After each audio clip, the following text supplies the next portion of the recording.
Olá, caros pós-graduandos!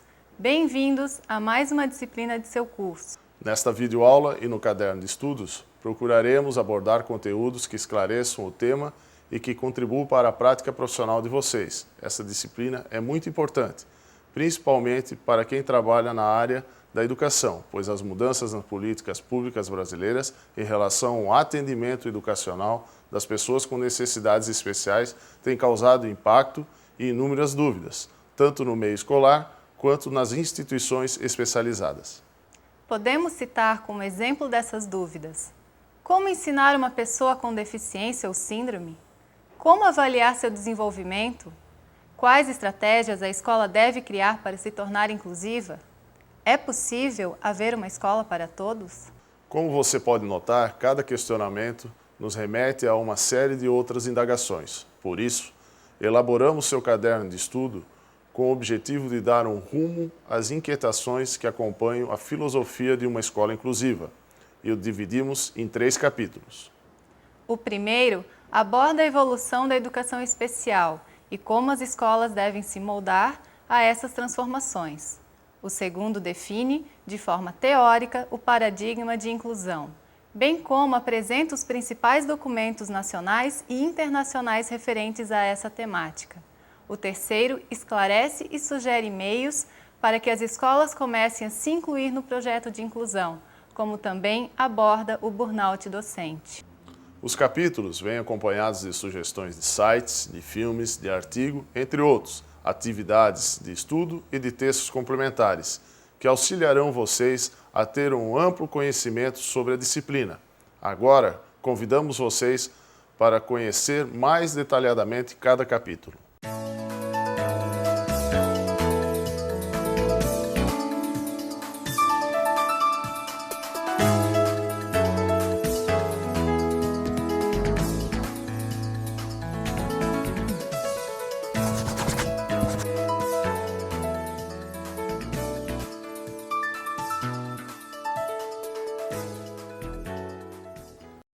Ao final deste capítulo, você deverá conhecer a história da educação especial, compreender a mudança dos papéis da escola especial e da escola regular, diferenciar as fases históricas da educação especial, distinguir as funções da escola especial e da escola regular.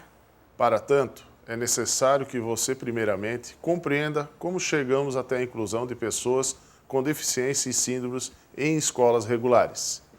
Como era no seu tempo de escola? Que tipo de assistência era oferecida às pessoas com deficiência ou síndrome?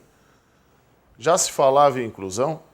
Certamente a ideia de inclusão escolar não apareceu de repente, mas derivou-se de uma longa trajetória que foi produzida historicamente. Isso quer dizer que a inclusão é fruto de vários fenômenos históricos que não aconteceram de uma forma linear, mas que contribuíram para o seu surgimento. Podemos dividir esses momentos em 4 fases: exclusão, segregação ou separação, integração e inclusão. Vamos conhecer cada uma delas? Essa figura, elaborada por Bayer em 2006, contém as 4 fases já mencionadas. Vamos entendê-la melhor? Lembre-se de que quando falamos nas fases de exclusão, segregação, integração e inclusão, Sempre estamos nos referindo à educação. Na fase de exclusão, as pessoas com necessidades especiais não recebiam nenhum tipo de ensino, ou seja, estavam excluídas de todas as formas de ensino formal. Já na fase de segregação ou separação, as pessoas com necessidades especiais começaram a ser inseridas em escolas especiais, isto é, recebiam o ensino separadas das pessoas ditas normais que frequentavam as escolas regulares. Na fase de integração, as pessoas com necessidades especiais começaram a receber ensino nas escolas regulares, desde que tivesse condições de se adaptar a elas. Enfim, na fase de inclusão, as pessoas com necessidades especiais passaram a ter o direito garantido por lei de frequentar as mesmas escolas das pessoas ditas normais. Além disso, na inclusão, as escolas têm que se adaptar às necessidades dos alunos. A inclusão não trouxe mudança só para as escolas regulares. As escolas especiais também tiveram que se adaptar à nova realidade. De que forma isso ocorreu ou está ocorrendo? Quais são os novos papéis das escolas regulares e especiais? Primeiramente, vamos falar das escolas especiais. Se todos os alunos devem estar incluídos nas escolas regulares, as escolas especiais deixarão de existir? Não, pelo contrário. As escolas especiais têm muito valor nesse processo de mudança e o seu maior papel é trabalhar de forma cooperativa com as escolas regulares, auxiliando no processo de inclusão de alunos com necessidades especiais. Como isso pode acontecer? A escola especial deve complementar os serviços da escola regular, dando suporte tanto para os alunos quanto para os profissionais da escola. De que tipo de suportes estamos falando? São vários os tipos de serviços que podem ser oferecidos pelas escolas especiais, como, por exemplo, orientações realizadas pelos profissionais itinerantes que esclarecem sobre como garantir a permanência e a aprendizagem de todos os alunos. Salientamos que esses profissionais não resolverão os problemas da escola, mas fornecerão alguns subsídios para que a escola siga com seu processo de inclusão. Com o apoio das escolas especiais, as escolas regulares terão maiores possibilidades de reinterpretar o seu papel e de se modificar para atender a clientela da educação especial.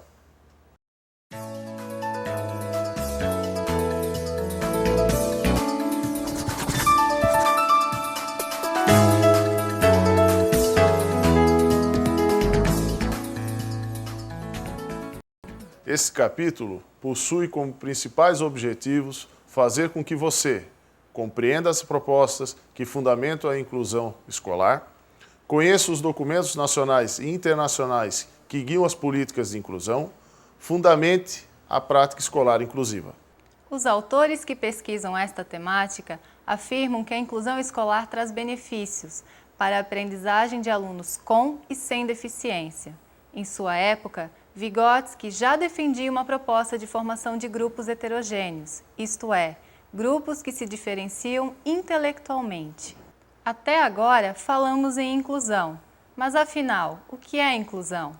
Podemos definir inclusão escolar como um processo, pois é uma ação continuada.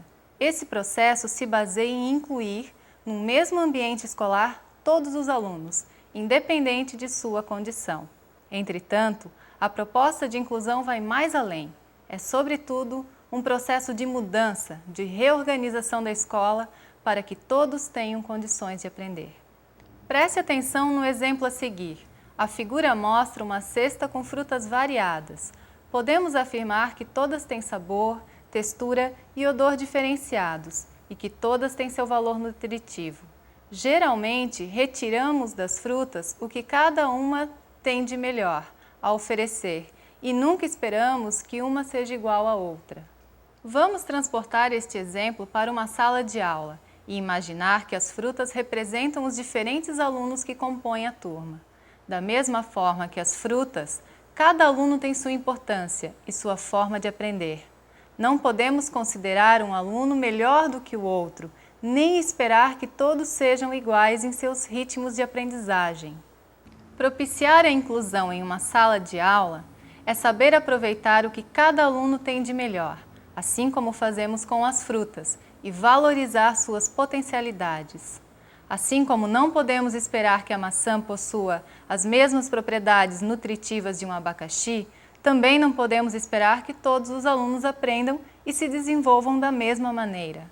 Assim, podemos considerar que a proposta de inclusão é avançada, por isso, muitas vezes é considerada utópica. Lembramos a você que utopia não significa algo impossível de ser realizado, mas algo que ainda não foi realizado. Diante de tudo o que vimos, podemos chegar à conclusão de que trazer essa proposta para as escolas não é tarefa fácil e requer muito estudo, pesquisas e práticas nessa área.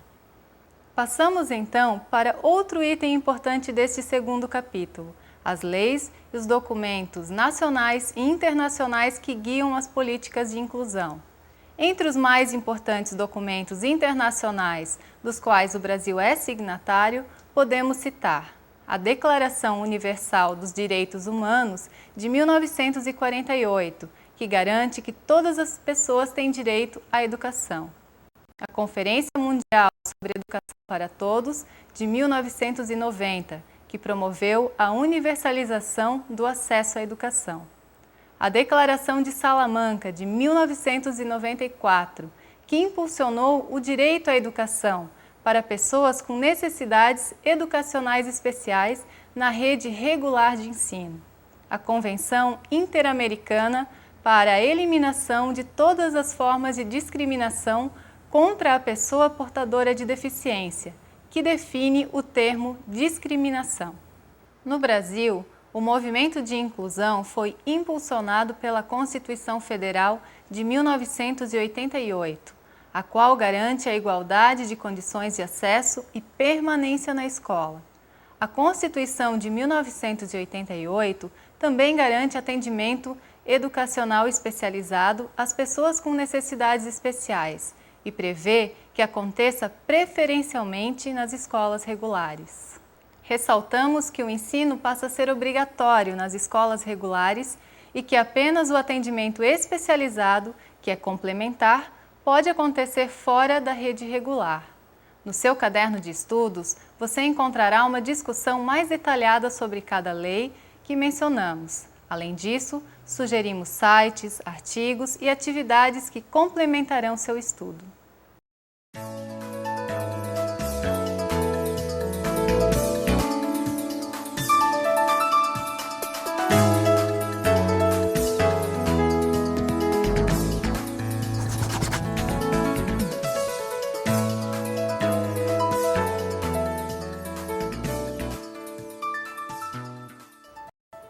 Este capítulo foi elaborado para que você conheça os aspectos necessários para promover a inclusão do ensino básico ao superior, compreenda o sentimento do professor diante da inclusão escolar, oriente a comunidade escolar a respeito da proposta de educação inclusiva, identifique no âmbito escolar aspectos inclusivos e aspectos não inclusivos, reconstrua a prática pedagógica a fim de abranger todos os alunos. O primeiro passo que a escola deve dar em direção à inclusão de seus alunos é reformular a filosofia do seu projeto político-pedagógico. Essa reformulação envolve mudanças no currículo corrente, na avaliação, nos registros e nos relatórios de aquisições acadêmicas dos alunos, nos agrupamentos dos alunos na sala de aula, na pedagogia e nas práticas de sala de aula. Um dos princípios mais importantes a ser contemplado num projeto político-pedagógico é o princípio da heterogeneidade. Esse princípio envolve, principalmente, o trabalho em grupo, a valorização da diversidade, o respeito às capacidades, aos ritmos, às aquisições e às modalidades de aprendizagem dos estudantes e a cooperação entre os alunos. Além do princípio da heterogeneidade, outros aspectos devem ser revistos no projeto político-pedagógico, para que a escola acolha todos os alunos. São eles: a função da gestão educacional, as redes de apoio, a participação da comunidade escolar e a prática pedagógica. A seguir, você conhecerá mais detalhadamente cada um desses aspectos. Primeiro aspecto: função da gestão educacional. Você saberia dizer qual é a principal função de um gestor educacional? Além de outras funções burocráticas, o gestor tem a tarefa de delimitar os objetivos da escola conforme as leis, tomar decisões, enfrentar os desafios e oferecer apoio aos profissionais e fazer com que a filosofia da inclusão da escola seja cumprida. Isso significa que o gestor é uma peça-chave para que a escola inicie o processo de inclusão de seus alunos. Portanto, é fundamental que o gestor seja estimulado a assumir sua tarefa e encarar o desafio de buscar ferramentas para lidar com os inúmeros obstáculos que certamente surgirão. Segundo aspecto, redes de apoio. Como vimos, o gestor é fundamental na hora de reformular a filosofia de uma escola para que ela se torne inclusiva. Porém, ele não deverá fazer isso sozinho, ou seja, deverá criar redes de apoio. Mas afinal, o que são redes de apoio? Rede de apoio é um grupo de pessoas que se reúne para realizar debates, resolver problemas, trocar ideias, métodos, técnicas e atividades para ajudar os professores e os alunos a conseguirem o apoio que necessitam para desenvolverem seus papéis na escola.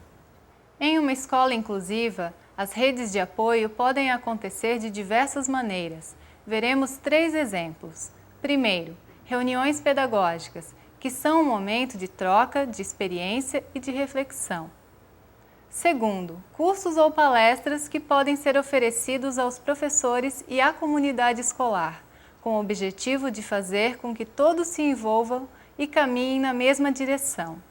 Terceiro, orientações aos profissionais por meio de considerações realizadas sobre os planos de ensino dos professores, o que auxilia os profissionais a prosseguirem e a fazerem com que o planejamento esteja de acordo com o que está previsto no projeto político-pedagógico.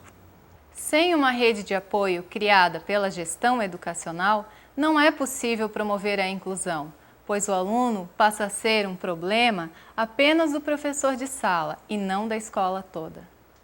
Terceiro aspecto, participação da comunidade escolar. Quando falamos em comunidade escolar, nos referimos a todas as pessoas que estão ligadas direta ou indiretamente à escola, principalmente os pais dos alunos. Por que o envolvimento dos pais é importante? Pelo fato de conhecer profundamente seus filhos, os pais poderão ser aliados dos professores, oferecendo toda a orientação necessária para que o planejamento das atividades esteja de acordo com o ritmo dos seus filhos. Quarto aspecto, orientações para a prática pedagógica inclusiva. Até agora, enumeramos diversos fatores necessários para que uma escola seja inclusiva.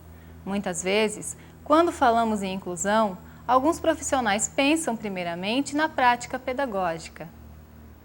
Como você pôde perceber, a prática pedagógica só poderá se tornar inclusiva se todos os aspectos discutidos neste DVD forem levados em conta.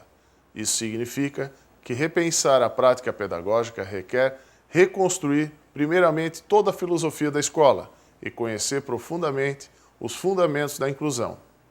A figura a seguir mostra, de forma resumida, o que acabamos de explicar.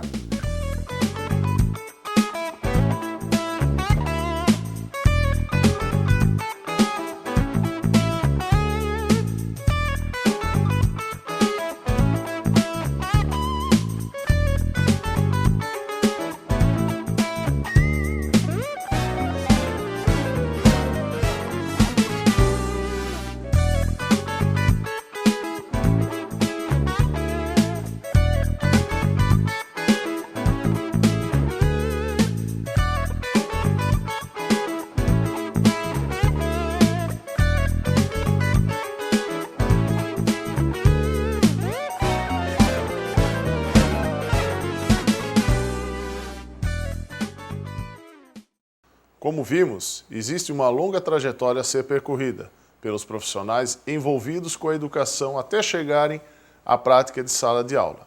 Mas afinal, qual o primeiro passo? Depois que a escola estiver reorganizada para incluir todos os alunos, chega a vez de o professor começar a se moldar para preparar uma prática que ensine a turma toda. O primeiro passo é o planejamento, que deve ser direcionado ao perfil da turma, e maleável de acordo com a mudança desse perfil. Por que planejar é importante? Planejar nos permite traçar objetivos para a turma toda e para cada aluno, adotando assim práticas pedagógicas mais efetivas. E a avaliação? A avaliação, como todos os outros fatores, também deve ser revista pela escola. É nesse momento que o professor poderá rever se os objetivos traçados no planejamento foram alcançados e o que poderá ser feito caso não tenha sido atingidos. Portanto, sugerimos a você algumas medidas que podem auxiliar a prática pedagógica, lembrando que não existem receitas, mas sugestões que podem e devem ser adaptadas para cada situação. Elaborar objetivos que respeitem o tempo e as condições para que cada aluno possa aprender. Incentivar o diálogo, a cooperação e a criatividade. Estimular o pensamento crítico. Oferecer formas diversificadas de ensino, dando preferência às aulas práticas. Propiciar várias formas de avaliação. Valorizar a autonomia dos alunos e as diferenças na sala de aula. Diante dessa grande responsabilidade, muitas vezes o professor se sente incapaz de desempenhar sua profissão. Esse sentimento o deixa abalado e deprimido. Conheceremos mais detalhadamente o burnout docente, um fenômeno que vem sendo estudado e que se refere ao sentimento do professor diante das suas dificuldades profissionais. O que significa burnout docente? Burnout é um termo que vem do inglês e significa queimar para fora. Assim, burnout docente é a expressão da sensação de impotência do professor frente aos problemas que se acumulam e o que faz perder a ilusão pelo trabalho que realiza. O professor continua trabalhando, mas sem crença, sem sonho, sem ideal. Tal fenômeno está ganhando força junto com as mudanças requeridas pela inclusão, pois os professores se sentem incapazes de trabalhar com alunos com necessidades especiais. Dessa forma, mesmo que inconscientemente, acabam desistindo de tentar. Consideramos importante expor sobre burnout docente nessa disciplina para que vocês compreendam o motivo pelo qual muitos professores rejeitam a inclusão. Essa rejeição nada mais é do que uma forma de dizer que se sentem incapazes de lidar com as mudanças educacionais. Queremos ressaltar que, apesar de todos os obstáculos, o professor deve lutar para não ficar estagnado em relação às novas práticas. Deve buscar materiais que supram suas necessidades e contribuam para uma prática pedagógica inclusiva. Caros pós-graduandos, chegamos ao final da apresentação do seu caderno de estudos. Esperamos que as explicações fornecidas neste DVD possam complementar seus estudos nessa disciplina. Agradecemos sua atenção e desejamos um ótimo estudo.